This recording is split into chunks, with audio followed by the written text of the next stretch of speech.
بسم الله الرحمن الرحيم. قل يا أيها الكافرون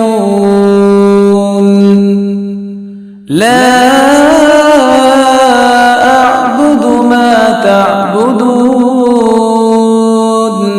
ولا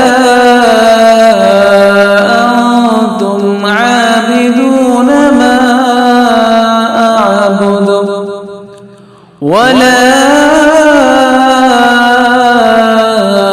أنا عابد ما عبدتم ولا